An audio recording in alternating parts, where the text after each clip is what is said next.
بسم اللہ الرحمن الرحیم الرحمن علم القرآن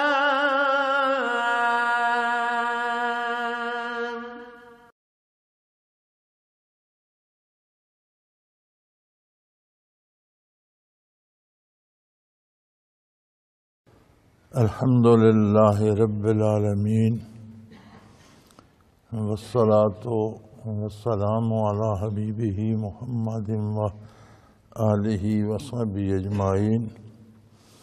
اعوذ باللہ من الشیطان الرجیم، بسم اللہ الرحمن الرحیم۔ انا اعطیناک الکوثر فصل لربک وانحر ان شانئک هو الابتر۔ اللہم سبحانک لا علم لنا الا ما علمتنا انک انت العلیم الحکیم۔ مولایا صلی وسلم دائما ابدا علی حبیبک خیر الخلق کلہم۔ سورہ کوثر مکہ مکرمہ میں نازل ہوئی مکی صورتوں میں شمار ہوتی ہے۔ ارشاد باری ہے، بسم اللہ الرحمن الرحیم، انا اعطیناک الکوثر، بے شک ہم نے آپ کو کوثر عطا فرمایا یا خیر کثیر عطا فرمائی۔ مفسرین کرام کے مطابق کوثر جنت کا ایک چشمہ بھی ہے۔ ظاہر ہے جب جنت کا چشمہ ہے تو اس کی لذتیں وہی ہوں گی جو جنت کی ہیں، لیکن اس سے مراد خیر کثیر بھی ہے۔ خیر کثیر میں ہر طرح کی بھلائی آ جاتی ہے۔ دنیا و آخرت میں کوئی بھی بھلائی جو ہے وہ نبی کریم صلی اللہ علیہ وآلہ وسلم کو عطا کر دی گئی۔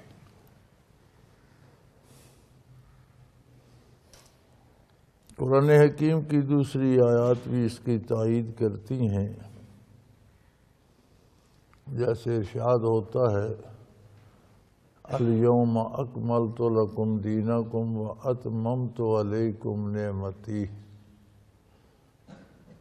آج کے دن تمہارا دین مکمل کر دیا گیا اور تم پر نعمت تمام کر دی گئی، یعنی جتنی نعمتیں بندہ اللہ کریم سے لے سکتا ہے، جتنی عطائے باری ہو سکتی ہے، وہ ساری اس دین میں سمو دی گئی۔ یہاں بھی علماء حق کے نزدیک خیر کثیر بھی مراد ہے کہ کسی طرح کی بھلائی جسے کہتے ہیں، خیر جسے کہا جاتا ہے، ساری کی ساری آپ صلی اللہ علیہ وآلہ وسلم کے اتباع میں سمو دی گئی۔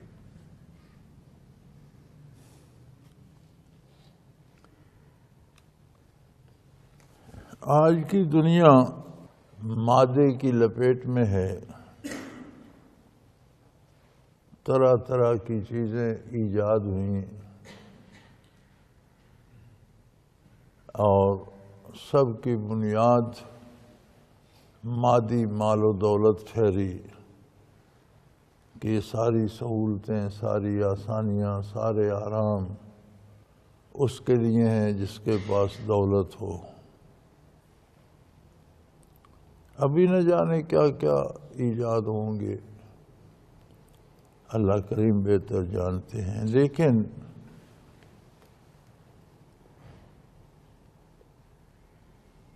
ہر چیز اپنے انجام سے پہچانی جاتی ہے۔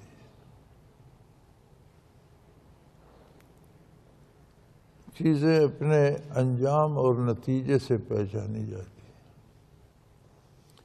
اگر کسی نے بہت سا مال جمع کر لیا اور وہ مال اسے ابدی اور ہمیشہ کی زندگی میں جہنم لے جانے کا سبب بن گیا تو اس میں خیر کہاں ہے؟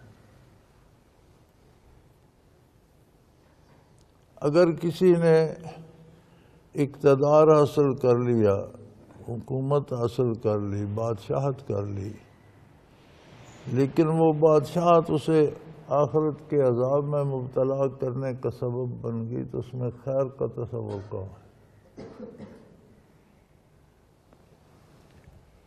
وقتی اور لمحاتی لذتوں کا اعتبار نہیں، نتائج کا اعتبار ہوتا ہے۔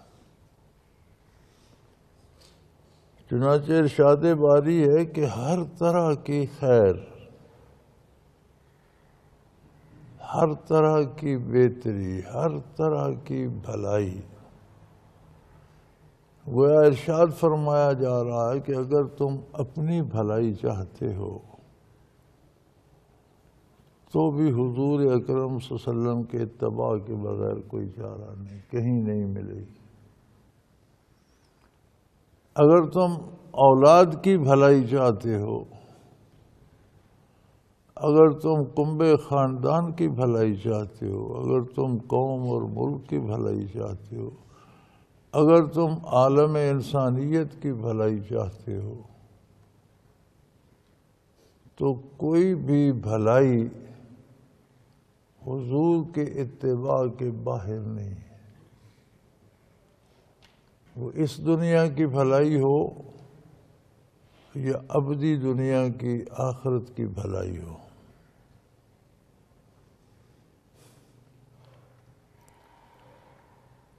کفر ایک بہت بڑی معرومی ہے۔ کافر دنیا کو محض دنیا کی نظر سے دیکھتا ہے اور دنیاوی نتائج پہ اس کی نظر ہوتی ہے۔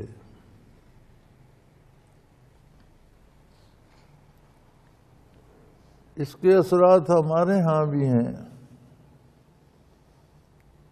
ہم باوجود مسلمان کہلانے کے دعوے اسلام کے، ہمیں بھی یہ حسرت ہوتی ہے، ہم بھی یہ کہتے ہیں کہ فلاں پر بڑا اللہ کا احسان ہے، اس کے پاس بڑی دولت ہے، حتیٰ کہ میں نے یہ بھی لوگوں سے سنا کہ جی فلاں ہندو کے کاروبار میں بڑی برکت ہے۔ یہ عجیب سے تصورات ہیں، یہ غیر اسلامی تصورات ہیں۔ مومن بستا تو اس دنیا میں ہے، اسی آب و ہوا میں ہے، اسی زمین پہ جیتا ہے، لیکن ایمان کا کمال یہ ہے کہ وہ اس دنیا میں بھی جنت میں رہتا ہے۔ اس کا عقیدہ اور نظریہ بھی اسے سکون دیتا ہے، اس کا کردار بھی اسے سکون عطا کرتا ہے۔ اسی زمین پہ کافر بھی بستا ہے، وہ دولت بھی کما لے، حکومت بھی، اختیارات بھی لے، لیکن وہ سکون نہیں پا سکتا۔ ایک بے قراری، ایک بے چینی اس کا مقدر ہوتی ہے۔ مزاج انسانی نتائج کے اعتبار سے قرار پاتا ہے۔ ہر چیز کا ایک منطقی نتیجہ ہے، کوئی کام بے نتیجہ نہیں ہوتا۔ انسانی زندگی کا بھی ایک نتیجہ ہے، ماحصل ہے، انجام ہے، اور وہ انجام ہے دار الآخرت، ہمیشہ کا گھر۔ پھر ایک فطری عمل ہوتا ہے، اب دن ہے، آپ اندر بیٹھے ہیں تو آپ کو گرمی یا دھوپ تنگ نہیں کر رہی، آپ سورج کے سامنے بیٹھیں گے تو وہی سورج اسی کی دھوپ آپ کو تنگ کرنا شروع کر دے گی۔ ہر فعل کا ایک حتمی نتیجہ ہوتا ہے۔ خلاف اسلام زندگی جو ہے وہ ایسے ہے جیسے کوئی دہکتی آگ پر زندہ رہنا چاہتا ہو۔ اب وہ دولت بھی جمع کر لے، اقتدار بھی جمع کر لے، قیمتی لباس بھی لے لے، قیمتی گاڑیاں بھی لے لے، لیکن آگ پر اسے سکون نہیں مل سکتا، آرام نہیں مل سکتا۔ طرح طرح کی بے قراریاں، طرح طرح کی بے چینیاں، طرح طرح کی مصیبتیں اسے گھیرے رہتی۔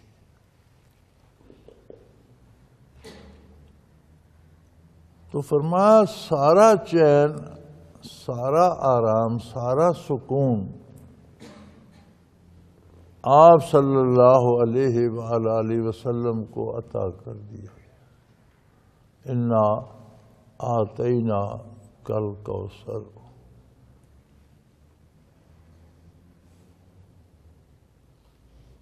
فصل لربک وانحر۔ جب اللہ کریم کا اتنا احسان ہے تو پھر ضروری ہے کہ غیر مشروط اطاعت کی جائے اس رب کریم کی جس نے اتنا احسان فرمایا۔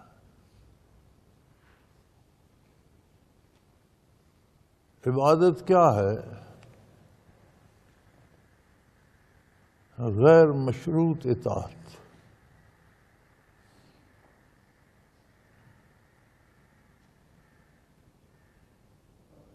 بے چوں چراں تعمیل ارشاد۔ ہماری تو اللہ ہمیں معاف کرے، ہماری تو عبادتیں بھی مشروط ہیں۔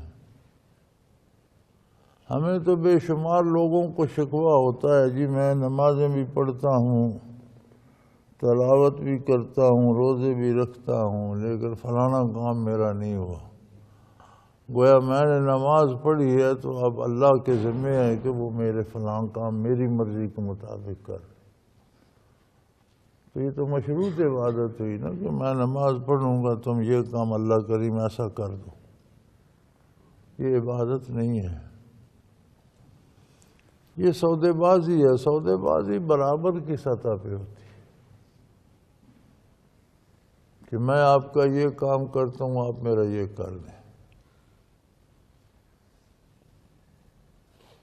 جہاں خالق و مخلوق کا واسطہ ہو وہاں سودا بازی نہیں ہوتی۔ کیا عبادت کر کے کوئی اس کی الوہیت میں شریک ہو جاتا ہے کہ اس کے فیصلوں میں شریک ہو جائے؟ عبادت کا یہ مطلب تو نہیں ہے کہ ایک بندہ زیادہ عبادت کرے تو پھر وہ خود اللہ کے عہدے پہ فائز ہو جاتا ہے، جو وہ چاہے وہ ہوتا رہے۔ ایسا کیسے ہو سکتا؟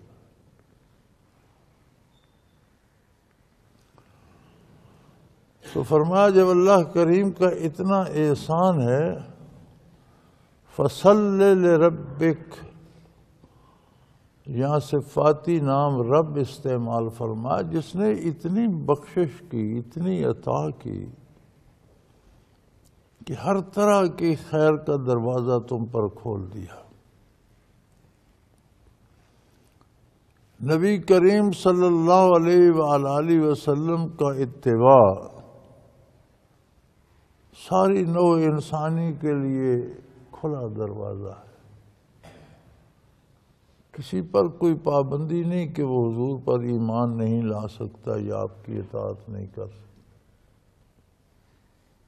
اب تو یہ انسان کا اپنا فیصلہ ہے نا کہ وہ بھلائی چاہتا ہے یا نہیں چاہتا، لیکن اگر بھلائی چاہتا ہے تو اس کریم نے تو کوئی شرط، کوئی پابندی نہیں رکھی۔ ایک ہی شرط رکھی ہے کہ خلوص دل سے رجوع اللہ کر لے، توبہ کر۔ جتنی برائی، جتنی گستاخی، جتنی کوتاہی، جتنی غلطیاں کی ہیں، آئندہ سے انہیں چھوڑ دے، اللہ سے عہد کرے کہ یا اللہ میں آئندہ آپ صلی اللہ علیہ وسلم کی غلامی کروں گا، پکا عہد کرتا ہوں، اور اپنی پوری بھرپور کوشش کرے تو وہ پہلے سارے معاف کر کے پہنچا دیتا۔ اب اس سے بڑی بھلائی کیا ہوگی؟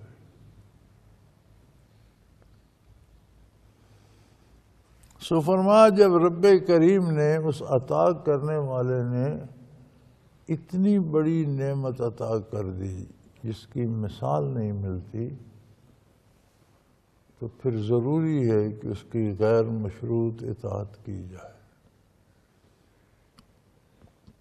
وَانْحَرْ، اس کی راہ میں قربانی کیجیے۔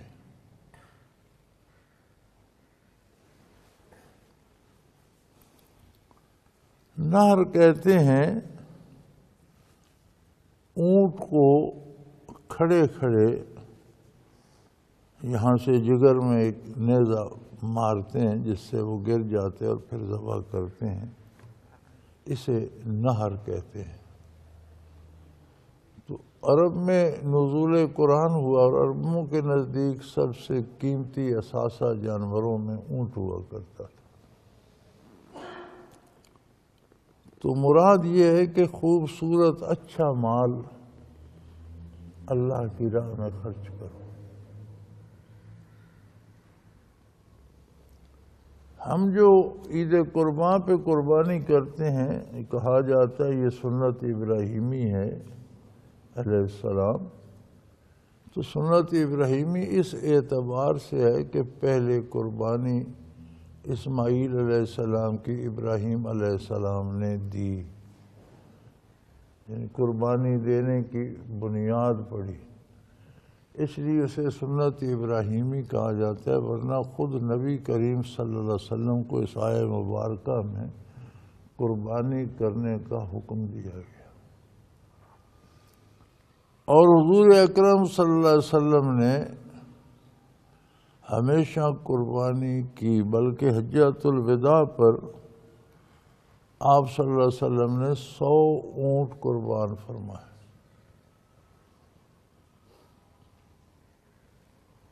جن میں سے 63 اونٹ اپنے دست اقدس سے نحر کیے اور باقی کے حضرت علی رضی اللہ تعالی عنہ کو حکم دیا کہ باقی آپ کر دیں۔ اور یہ بھی ذخیرہ احادیث میں ملتا ہے کہ نبی علیہ الصلوۃ والسلام نے حضرت علی کرم اللہ وجہ الکریم کو وصیت فرمائی کہ جب تک زندہ رہو اپنی قربانی کرو تو ایک قربانی میرے لیے بھی کیا کرو۔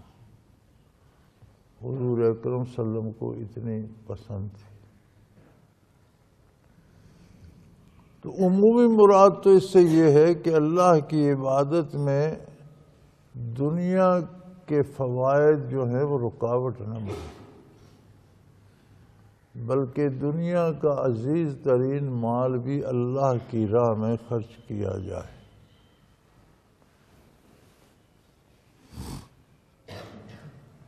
جس کی صورت عید قربان کی قربانی کی صورت میں بنی۔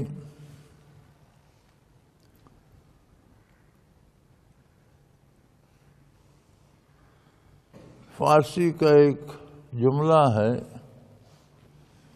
کہ رحمت حق بہانمی جوید بہانہ جوید، یعنی اللہ کی رحمت کسی قیمت کی طلبگار نہیں ہوتی، بہانے چاہتی۔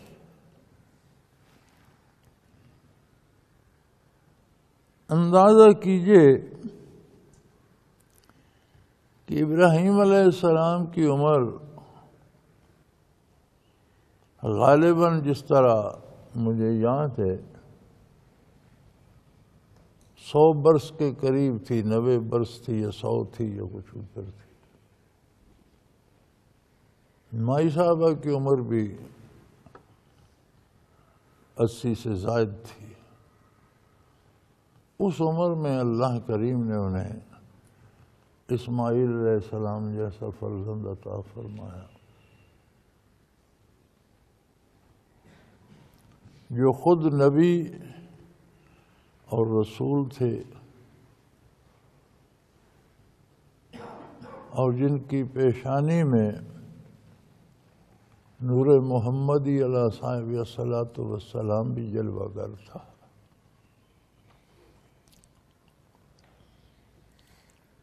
تو کتنا پیارا بچہ ہوگا وہ،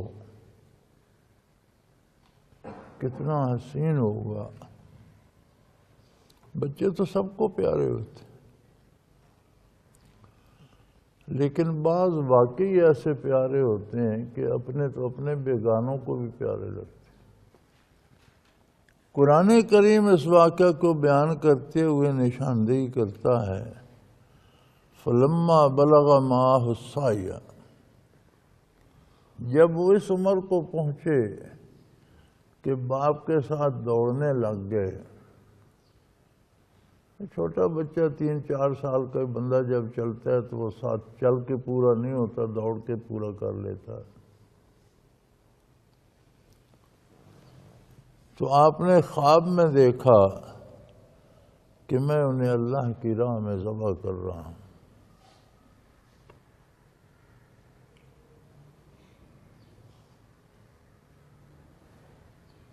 رفیق حیات جو تھیں وہ بھی ابراہیم علیہ السلام کی رفیق حیات، اسماعیل علیہ السلام کی والدہ نبی کریم صلی اللہ علیہ وسلم کے اجداد میں سے تھیں. وہ بھی اسماعیل علیہ السلام کو چھوڑ کر پانی کی تلاش میں جب پہاڑیوں پر چڑھیں، صفا پر چڑھیں، پھر صفا سے اتر کر مروہ پر چڑھیں، دیکھتی تھیں. عرب میں یہ ہوتا ہے صحراؤں میں، کہیں کوئی پرندہ اڑتا نظر آ جائے، کہیں کوئی سبز درخت نظر آ جائے تو اس بات کی دلیل ہوتی ہے کہ یہاں پانی ہے. ان کے پاس چونکہ ذخیرہ ختم ہو چکا تھا تو وہ دیکھنا چاہتی تھیں کہیں کوئی آثار نظر آئیں. اللہ کریم تھے، مائی صاحبہ تھیں اور نوزائیدہ بچے حضرت اسماعیل علیہ السلام تھے. تو جہاں سے بچہ نظروں سے اوجھل ہو جاتا، جگہ گہرائی میں آ جاتی، وہاں سے دوڑ لگا لیتے ہیں.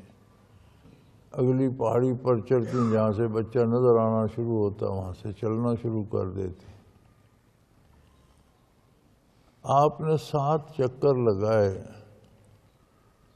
تو دیکھا کہ اسماعیل علیہ السلام کے جہاں ایڑیاں رگڑ رہے ہیں وہاں سے پانی نکل رہا ہے. تو آپ وہاں پہنچی. یہ آپ ہی کا دیا ہوا نام ہے زمزم. زمزم کا معنی ہے رک جاؤ. چشمہ ابل پڑا اور بہنا شروع ہوا پانی. تو آپ ریت کے کنارے بنا رہی تھیں اور فرمایا زمزم رک جاؤ. اللہ کی ایسی محبوب و مقبول شخصیت تھیں کہ ان کا وہ بے تابی و بے قراری سے دوڑنا اللہ نے حج کے ارکان میں شامل کر دیا. اور اس کے بعد جو نبی اور رسول بھی وہاں پہنچے وہ بھی ان پہاڑوں پر دوڑتے رہے، حتیٰ کہ خود نبی کریم صلی اللہ علیہ وسلم نے بھی وہاں ویسا ہی عمل کیا. وہ ادا ان کی اللہ کریم کو اتنی پسند آئی، لیکن نبی نہیں تھی، کوئی خاتون نبی نہیں ہوئی. وہی کو سمجھنا یہ منصب نبوت ہے، غیر نبی اپنی مرضی سے اسے نہیں سمجھ سکتا. تو آپ نے حضرت ابراہیم علیہ السلام نے اس عظیم خاتون سے بات نہیں کی، کیونکہ نبی کا خواب بھی وہی ہوتا ہے اور وہ نبی تو نہیں ہے کہ اس کی تعبیر سمجھ لیں. بچے کو تیار کرا کے ساتھ لے کے چل دیے. مینا میں پہنچے تو اسے کہتے ہیں انی ارا فی المنام انی اذبحک، بیٹا میں نے خواب دیکھا ہے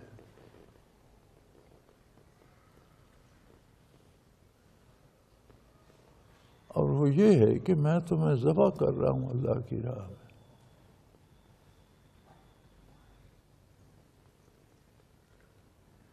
اب وہ 3-4 سال کا بچہ ہے لیکن نبی ہے. وہی کو سمجھنا منصب نبوت. ان کا جواب بھی قرآن نے نقل کیا.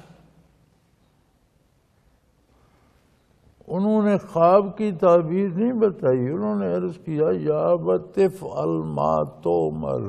ابا جی یہ خواب نہیں، آپ کو وحی ہو رہی ہے، آپ کو حکم دیا جا رہا ہے. جو حکم ہے اس کی تعمیل کیجیے. جب اللہ کا حکم ہے تو سوائے تعمیل کے چارہ نہیں ہے. لہذا تعبیریں نہ پوچھیے، تعمیل ارشاد کیجیے. اور اگلی بات بھانپ لی کہ شاید آپ اس لیے مجھ سے پوچھ رہے ہیں کہ میں ڈر جاؤں گا، گھبرا جاؤں گا. ستجدنی انشاءاللہ من الصابرین. آپ مجھے بھی انشاءاللہ صبر اللہ کے حکم پر سر تسلیم خم کرنے والوں میں پائیں. اس ساری بات کا اندازہ کیجئے. انہوں نے اسماعیل علیہ السلام کی آنکھوں پہ بھی پٹی باندھی، اپنی آنکھوں پہ بھی پٹی باندھی. مبادا شفقت بطری جوش مارے، کوئی بشری تقاضا آڑے آ جائے، لٹا کر گردن پہ چھری چلا دی. گردن کٹ گئی، خون کا فوارہ چلا، حرکت ختم ہو گئی، تسلی ہو گئی، ذبح ہو گئے. آنکھوں سے پٹی ہٹائی تو ایک بہترین بہت بڑا دمبا ذبح ہوا پڑا تھا. اسماعیل علیہ السلام کھڑے مسکرا رہے تو پریشان ہو گئے کہ یہ کیا ہوا، میری قربانی کا کیا ہوا. تو وہی الہی آئی، قد صدقت الرؤیا. آپ نے خواب سچ کر دیا. اب یہ میری مرضی کہ میں نے چھری کے نیچے جنت کا دمبا بھیج دیا، اسماعیل کو بچا لیا. یہ آپ نے سچ کر دیا، جو آپ کر سکتے تھے آپ نے کر دیا. یہ آسان کام نہیں ہے. کتنی رحمتیں، کس طرح کی برکتیں اس طرف متوجہ ہوئی ہوں گی، کس طرح کے انوارات کا نزول ہوا ہو.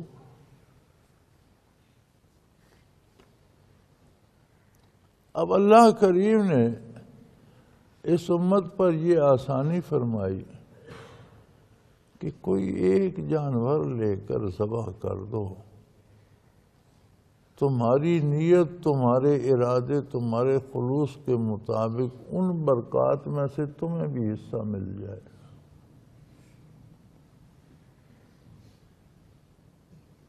نبی رحمت صلی اللہ علیہ وسلم نے ہمیشہ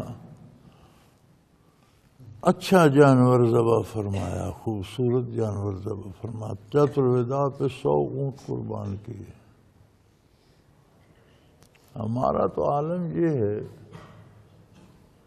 کہ ہم آخرت کے لیے خانہ پوری کرتے ہیں.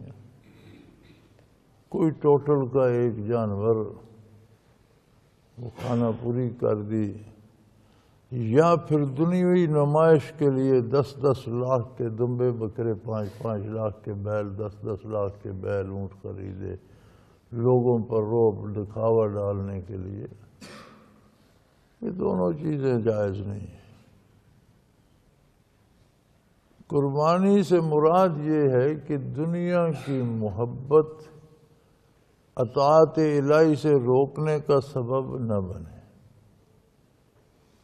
انداز ابراہیم علیہ السلام جیسا اپناؤ. اس میں برکت یہ ہے کہ وہ برکات تمہیں بھی نصیب ہوں، وہ انوارات، وہ کیفیات نصیب ہوں.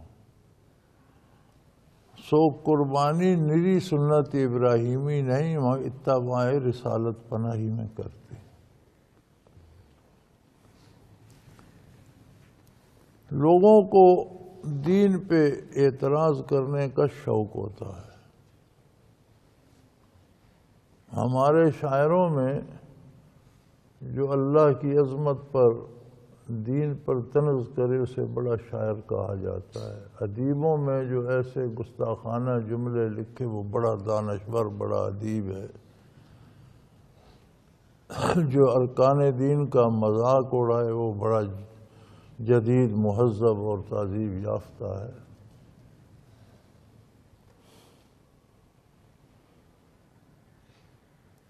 ان چیزوں کا پتہ تو آخرت میں تو چلے گا ہی، اس دنیا میں بھی چلتا رہتا ہے۔ ایسے لوگوں کی زندگیاں ویران، بے سکون اور دکھوں سے پر ہوتی ہیں۔ تو یہ اللہ کی رعایتیں ہیں۔ تو اعتراض یہ ہو رہا تھا کہ ابراہیم علیہ السلام نے جب دمبا قربان کیا تو انہوں نے گوشت کہاں بانٹا اور کس کو تقسیم کیا کہ ملا کہتے ہیں قربانی کا گوشت بانٹو۔ اور میں نے کہا بابا ہم تو نبی کریم صلی اللہ علیہ وسلم کی امت ہیں، محمد رسول اللہ کا اتباع کرتے ہیں۔ آپ نے جو قربانی کی گوشت تو گوشت، آپ نے اس کی رسی بھی اللہ کی راہ میں دے دی، وہ بھی نہیں رکھی۔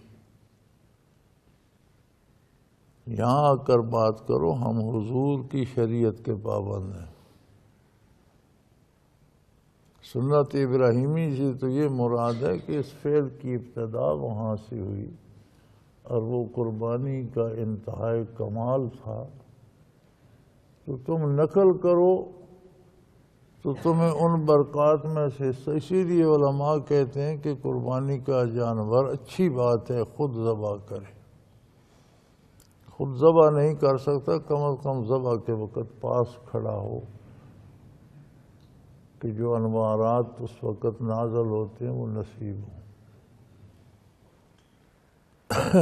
اِنَّ شَانِئَکَ هُوَ الْأَبْتَرُ۔ مشرکین مکہ سے جب کچھ نہ بن سکا، اسلام کی راہ نہ روک سکے، تو پھر ایک دوسرے کو تسلی دینے کے لیے کہتے تھے کہ آپ کی کوئی اولاد نرینہ تو ہے نہیں، تو جب دنیا سے اٹھ جائیں گے تو آپ کا نام ختم ہو جائے گا۔ تو ہر بندے نے جانا ہے، چلو چند روزہ یہ بھی شور شرابہ ہے آپ کے ساتھ مٹ جائے گا۔ اللہ کریم نے فرمایا مٹنے کے لیے کفر ہے تم ہو۔ جو بھی آپ صلی اللہ علیہ وسلم سے دشمنی کرے گا مٹ جائے گا، محلات کھنڈر ہو جائیں گے، گھر ویران ہو جائیں گے، نسلیں تباہ ہو جائیں گی، لیکن آپ صلی اللہ علیہ وسلم کا نام نامی قیامت تک گونجتا رہے گا۔ اسلام میں داخلے کا دروازہ محمد الرسول اللہ، 5 وقتہ اذانوں کا حصہ محمد الرسول اللہ، نماز صلاۃ اور سلام سے مزین، درود اور سلام سے مزین عبادات کا حصہ، اور دنیا و آخرت کی ہر بھلائی کے لیے بہترین وظیفہ نبی کریم صلی اللہ علیہ وسلم پر درود۔ سو فرمایا یہ کفار کی حسرت ہے، تم مٹتے رہو گے، مٹ جاؤ گے، لیکن آپ صلی اللہ علیہ وسلم کا نام نامی ہمیشہ گونجتا رہے گا اور اس کے زمزم فضاؤں میں گونجتے رہیں گے۔ اِنَّ شَانِئَکَ هُوَ الْأَبْتَرُ۔ جو بھی آپ سے دشمنی کرے گا وہ مٹ جائے گا، تباہ ہو جائے گا، اس کا کچھ نہیں بچے گا۔ اور آج تک کی 15 صدیوں کی تاریخ شاہد ہے کہ ہمیشہ بربادی حضور کے دشمنوں کے حصے میں آئی۔ اور آپ کا اتباع کرنے والے مر کر بھی جیت گئے۔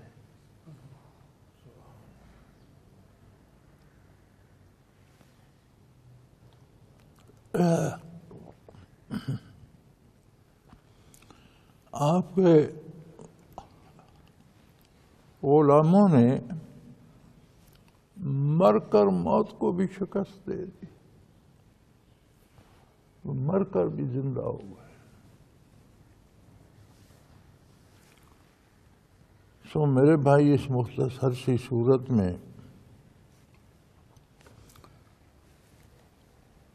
بڑی تاکید کے ساتھ یہ بات طے کر دی گئی کہ ہر طرح کی بھلائی،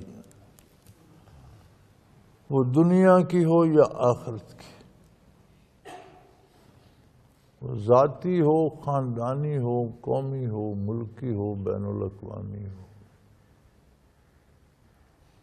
ہر طرح کی بھلائی آپ صلی اللہ علیہ وسلم کے اتباع اور آپ کی غلامی میں ہے۔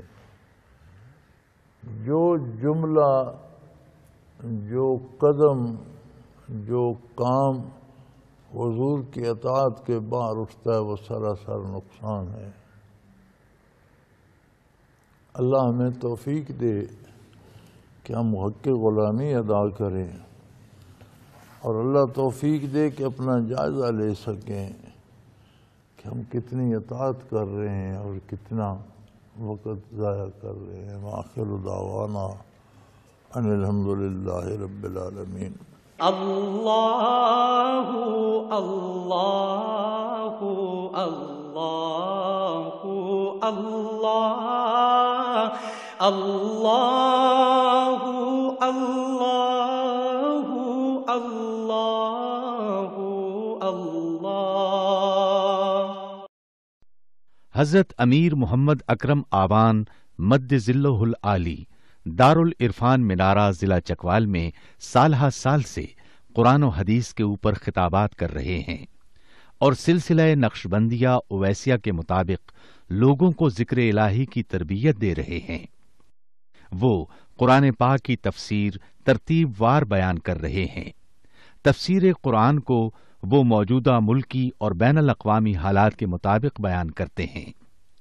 موٹر وے سے کلر کہار کے انٹرچینج سے نکلتے ہوئے، کلر کہار کی جھیل سے ہوتے ہوئے، میانی، بوچھال اور نورپور سے گزرتے ہوئے دارالعرفان منارہ پہنچ سکتے ہیں۔ حضرت امیر محمد اکرم آوان نے بچیوں اور بچوں کی دینی اور دنیاوی تعلیم کے لیے سقارہ اکیڈمی کے نام سے ایک درسگاہ بھی قائم کی ہے، جس کا افتتاح ملک پاکستان کے صدر جنرل محمد ضیاء الحق نے اپنے دست مبارک سے کیا تھا۔ وہ تمام احباب جو اسلام کی طلب رکھتے ہیں، ان سے گزارش ہے کہ دارالعرفان منارہ ضلع چکوال میں امیر محمد اکرم آوان صاحب کے خطابات سے مستفید ہوں۔ وہ ہر جمعے کو نماز سے پہلے بیان فرماتے ہیں۔ ہر ماہ کی پہلی اتوار کو ماہانہ اجتماع ہوتا ہے، جس میں آپ خصوصی خطاب فرماتے ہیں، اور پاکستان کے چاروں صوبوں سے احباب اس اجتماع میں شرکت کرتے ہیں۔ اس کے علاوہ یہاں سال میں 2 مرکزی اجتماعات بھی ہوتے ہیں، ایک رمضان المبارک میں اعتکاف کا اجتماع اور دوسرا جولائی اور اگست میں 40 دن کا اجتماع ہوتا ہے، جس میں روحانی تربیت کی جاتی ہے۔ اپنا خون سیماب دے کر اتنا ہم کر جائیں گے، نام آقا کا چمن میں پھر رقم کر جائیں گے۔